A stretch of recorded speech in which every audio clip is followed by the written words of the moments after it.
నమస్తే. మనం June month వృషభ రాశి గురించి రాశి ఫలాలు ఎలా ఉన్నాయో మనం చూద్దాం. చాలామంది నాకు కొన్ని కాల్స్ చేశారు లాస్ట్ మే మంత్‌లో. ఒకటి కొంతమందికి జాబ్ పోయినాయి అని జెప్పేసి, మా రాశి ఫలాలు ఇన్నాము. ఆ రాశి ఫలాలు మీరు కరెక్ట్‌గా చెప్పారని ఫీడ్‌బ్యాక్ గూడా ఇవ్వడం జరిగింది. కొంతమంది కామెంట్‌ల ద్వారా పర్సనల్‌గా కనెక్ట్ అయ్యి గూడా మాట్లాడున్నారు. అయితే మనకిప్పుడు జూన్ మంత్ ఎలా ఉండబోతుంది గనక చూసుకుంటే, జూన్ మంత్ కూడా మే మంత్ లాగా కొంచెం ఛాలెంజింగ్‌గా ఉండే అవకాశం చాలా ఎక్కువగా ఉంటుంది. అదేంటో మనం డీటెయిల్ చూద్దాం. ఇందులో ఫస్ట్ నక్షత్ర ప్రకారం గనక మనం చూసుకుంటే కృత్తిక 2, 3, 4 పాదాలు, రోహిణి 1, 2, 3, 4 పాదాలు, మృగశిర 1, 2 పాదాలంతా మనకి వృషభ రాశిలో ఉంటాయి. పేరు బలం గనక మనం చూసుకుంటే ఈ, ఉ, ఏ, ఓ, వా, వి, వు, వే, ఓ అన్న అక్షరాలంతా కూడా మనకి వృషభ రాశిలోనే ఉంటాయి. వీటితో పాటు మనకి గ్రహ సంచారం, గ్రహస్థితి గనక మనం చూసుకుంటే జూన్ మంత్‌లో ఎలా ఉంటుందంటే సూర్యుని యొక్క సంచారం మిథున రాశిలో, బుధుని సంచారం కూడాను అదే మిథున రాశిలో, శుక్రుని సంచారం మీన రాశిలో, కుజుడు సింహ రాశిలోకి ప్రవేశిస్తూ ఉన్నారు. ఈ యొక్క గ్రహ స్థితిని బట్టి మనం గనక చూసుకుంటే జూన్ మంత్‌లో వృషభ రాశి వారికి ఎలా ఉందో మనం చూద్దాం. మనకి లఘు గోచారము, సూక్ష్మ గోచారం అన్న కాన్సెప్ట్ ప్రకారం గనక మనం చూసుకుంటే సూర్యుడు వీళ్ళకి రెండో ఇంట్లో ఉండటం వల్ల ధనం వస్తుంది. తర్వాత నాలుగో ఇంట్లో కుజుడు ఉండటం వల్ల శత్రువులతో కూర్చొని చక్కగా కనుక మాట్లాడుకుంటే వీళ్ళకి పైచేయే అవకాశం ఎక్కువగా ఉంటుంది. ధన ప్రవాహం బాగుంటుంది. అర్ధప్రాప్తి ఫైనాన్షియల్‌గా కూడా చాలా బాగుంటుంది. ఏ ప్రకారంగా గనక చూసుకున్నా ఫైనాన్షియల్‌గా ధనం ప్రకారం చాలా బాగుంటుంది. శత్రువుల విషయంలో మీకి వాళ్ళతో గనక కూర్చొని గనక మాట్లాడితే చాలా పాజిటివ్ ఎనర్జీ వచ్చేసి మీది పై చేయిగా ఉండే అవకాశం చాలా ఎక్కువగా ఉంది. మనం గ్రహం వైజ్ గనక చూసుకుంటే సూర్యుడు వీళ్ళకి ఫస్ట్ శని, గురువులు చాలా అనుకూలంగా ఉన్నారు. చాలా రోజుల తర్వాత వీళ్ళకి మనకి ఉగాది రాశి ఫలాల్లో కూడా చెప్పుకున్నాం. వృషభ రాశి వాళ్ళకి చాలా చాలా బాగుండబోతుందని. అందుకని మేజర్ గ్రహాలు పెద్ద పెద్ద గ్రహాలు ఏవైతే ఉన్నాయో శని, గురువులు వీళ్ళకి చాలా అనుకూలంగా ఉన్నారు. అయితే మిగతా గ్రహాలు వచ్చేటప్పటికి సూర్యుడు, కుజుడు, తర్వాత శుక్రుడు ఈ గ్రహాలలో కొంచెం అంత అనుకూలంగా లేకపోవటం వల్ల వీళ్ళకి జూన్ మంత్‌లో కొంచెం ఇబ్బందికరంగా ఉండే పరిస్థితి ఉంది. అదేందో మనం చూద్దాం. సూర్యుడు వీళ్ళకి సెకండ్ హౌస్‌లో ఉండటం వల్ల హీనత్వం, దుష్ట సంసర్గో, మనస్తాప, శిరోవ్యధః, నిష్ఫలం కృషి వాణిజ్య విత్తరాశి గతో రవి అని మనకి చెప్తారు మహర్షులు సంస్కృతంలో. దీని ప్రకారం ఏందంటేనండి వీళ్ళకి నీచ బుద్ధి కలిగి ఉంటుంది. దుర్మార్గులతో సహవాసం ఉంటుంది. మనస్సులో శంకలు, తలనొప్పి, వ్యవసాయము ఇలాంటి వాటిలో గనక వ్యాపారాలు గనక చేస్తే నష్టం వచ్చే అవకాశం ఎక్కువగా ఉంటుంది. ఇతరులచే మోసగించబడతారు. ఇది కొంచెం జాగ్రత్తగా గుర్తుపెట్టుకోవాలి. వృషభ రాశి వాళ్ళు ఎవరైనా గనక ఉంటే ఏమంటారంటే దుష్టులతో సహవాసం చేసి మీకు ట్రిక్కీగా ఏదేదో చేద్దాం అనుకునే టైం కాదు. బట్ ఇన్ కేస్ అలా చేసినా కానీ మీకు మళ్ళా వేరే వాళ్ళు మిమ్మల్ని చీట్ చేసే అవకాశం ఎక్కువగా ఉంది. కొంచెం జాగ్రత్తగా ఉండాల్సిన టైము. అంతేకాకుండా కొంచెం ఆరోగ్యానికి సంబంధించిన విషయాల్లో కూడాను కొంచెము టైర్డ్‌నెస్‌గా ఎక్కువ గురే అవకాశం ఎక్కువగా ఉంటుంది. కుజుడు వీళ్ళకి నాలుగో ఇంట్లో ఉండటం వల్ల ఇది మిక్స్డ్ రిజల్ట్ అని మనం చెప్పుకోవాలి. ఒక సందర్భంగా ధన ప్రవాహం అయితే చాలా మంచిగా తీసుకొనొస్తారు. అయితే వీళ్ళకి నాలుగో ఇంట్లో కుజుడు ఉండటం వల్ల భాగ్యహాని, క్రూరం, బంధువైరం, ధనక్షయం అని చెప్తారు. అంటే మనకి ఇంట్లో ఉండటం వల్ల ఏమవుతుంది ఇంటికి సంబంధించిన విషయాల్లో ధనక్షయం కానీ, బంధువులకు సంబంధించిన విషయాల్లో గొడవలయ్యే అవకాశం ఎక్కువగా ఉంటుంది. హెల్త్ కాంప్లికేషన్స్ ఉండే అవకాశం ఎక్కువగా ఉంటుంది.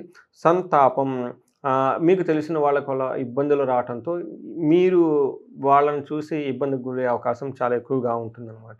ఇది కుజుడు. అట్లాగే విధంగా మనకు శుక్రుడిని గనక కూడా మనం చూసుకుంటే శుక్రుడు వీళ్ళకి 12వ ఇంట్లో ఉండటం వల్ల ఏమవుతుంది అంటే ఇది కూడాను వీళ్ళకి అంత మంచిది కాదు అని మనం చెప్పుకోవాలనమాట. ఒక రకంగా చూడాలంటే వీళ్ళకి ఆయుధ పీడ, చోర భయం, కష్టాలు, భయము, వ్యవసాయం ఇట్లాంటి పనుల్లో గనక చూస్తే ఆటంకాలు కలిగే అవకాశం ఎక్కువగా ఉంది. అగైన్ ఈ శుక్రుడు వల్ల కూడా వీళ్ళకి అనారోగ్యం వచ్చే అవకాశం ఎక్కువగా ఉంది. రోగపీడం అని చెప్తూ ఉంటారనమాట. అంటే మనకు ఒక రకంగా ఈ యొక్క 3 గ్రహాలు ఏవైతే మార్పులు వీళ్ళకి ఉన్నాయో సూర్యుడు కానివ్వండి, కుజుడు కానివ్వండి, శుక్రుడు కానీ అంత అనుకూలంగా లేకపోవటంతోటి బేసికల్‌గా వీళ్ళకి హెల్త్ కాంప్లికేషన్స్ వచ్చే అవకాశం ఎక్కువగా ఉంది.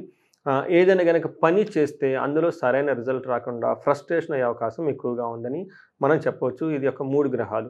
వీళ్ళకి నక్షత్రం ప్రకారం గనక మనం చూసుకుంటే కృత్తిక, రోహిణి, మృగశిర 3 నక్షత్రాలు ఇందులో ఉన్నాయి. ఇందులో కృత్తికా నక్షత్రం వాళ్ళకి గనక చూసుకుంటే ఫస్ట్ వీళ్ళకి పాజిటివ్ సైడ్‌లో ఏమున్నాయంటే ఐశ్వర్యవంతంగా ఉంటుంది. ధనలాభము చూపిస్తుంది. మృష్టాన్నము చక్కగా టయానికి భోజనం తింటూ హ్యాపీగా ఉండేది చూపిస్తోంది. కృతికా నక్షత్రం వాళ్ళకి నెగెటివ్ సైడ్‌లో గనక చూసుకుంటే కలహము, బంధనము, నాశనము చూపిస్తుంది.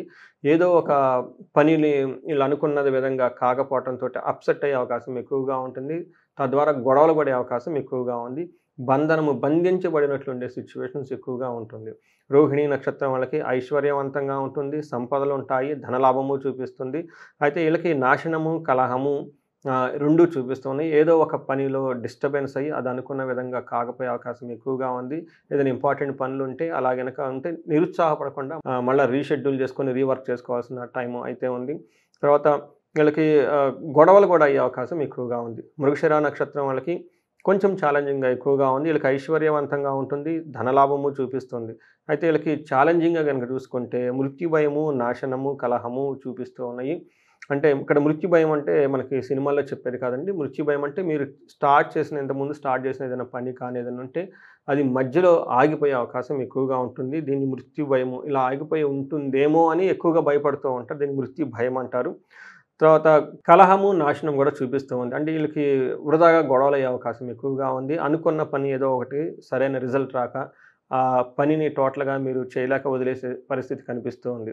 ఇవి కాకుండా రోహిణి నక్షత్రం వాళ్ళకి కార్యహాని జరుగుతూ ఉంటుంది. ఏదైనా గనక పని తలపెడితే, ఆ పని తలపెట్టిన పని ఆహ్, చెడిపోయే అవకాశం ఎక్కువగా ఉంది. సో, ఈ ప్రకారం గనక మీరు చూసుకుంటే రోహిణి నక్షత్రం వాళ్ళకి కొంచెం ఈ మంత్ అంతా ఛాలెంజింగ్‌గా ఉందని మనం చెప్పుకోవాలి. అయితే ఈళ్ళకి పరిహారాలు గనక చూసుకుంటే, ఈళ్ళకి సుబ్రహ్మణ్యేశ్వర స్వామి ఆరాధన, ఒక కేజింబావు కందులను దానం జేయటము, తర్వాత దుర్గా సప్తశతిలోకి చదువుకోవటము, చండీ పారాయణము, చండీ హోమం గనక చేపించుకోగలిగితే చాలా బాగుంటుంది. తర్వాత ఈ ఈళ్ళకి తలపెట్టిన కార్యక్రమంలో మనకి ఆహ్, మధ్యలో ఆగిపోకుండా ఉండటానికి లక్ష్మీ గణపతిని పూజ చేసిన, గణపతి హోమం చేపించుకున్న, విశేష గణపతి హోమం చేపించుకున్న చాలా బాగుంటుంది. లేదంటే గణపతి అథర్వ శీర్షం అని ఉంటుంది. ఇది చదువుకున్నా గానీ చాలా బాగా పాజిటివ్‌గా, ఎనర్జీగా ఉంటుంది. గరికతో గణపతిని పూజించడం ఇలాంటివి గనక చేస్తే కార్యనాశనం ఏమైనా గనక ఉంటే ఆగిపోయి బయటకు చక్కగా వెళ్ళే అవకాశం ఎక్కువగా ఉంటుంది. ఇవి కాకుండా ఇంకా వేరే గనక వాళ్ళ సమస్య తీవ్రతను బట్టి పరిహారాలు చేసుకోవాల్సుండి వీళ్ళకి ఐశ్వర్యవంతంగా ఉంటుంది. బట్ ధనం గూడా ప్రాబ్లమ్ చూపిస్తుంది కాబట్టి ఎవరైనా పెద్ద పెద్ద బిజినెస్‌లు చేసేవాళ్ళు గానీ వీళ్ళకి కుబేర పాశుపతం చేపించుకున్నా చాలా బాగుంటుంది. లక్ష్మీదేవి విశేష హోమం చేపించుకున్నా గానీ ధన ప్రవాహం వీళ్ళకి ఖచ్చితంగా వస్తుంది.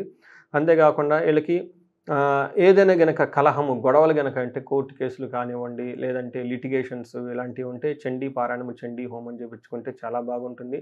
బట్ ఇంకా ఏమైనా గనక వాళ్ళకి స్పెసిఫిక్‌గా ఏమైనా గనక ప్రాబ్లమ్స్ ఉంటే మనకి కన్సల్ట్ అయితే వాళ్ళకి జాతకం విశ్లేషణ చేసి పర్సనల్‌గా ఏమైనా ఉందో రెమెడీస్ అవన్నీ చెప్పడం జరుగుతూ ఉంటుంది. శ్రీశైలం గనక ఒక్కసారి ఈలైతే గనక ఈ రాశి వాళ్ళు ఈళ్ళొస్తే ప్రాబ్లమ్స్ అన్నీ పోయి చాలా చక్కగా ఉంటారని జెప్పేసి కోరుకుంటున్నానండి. ధన్యవాదాలు.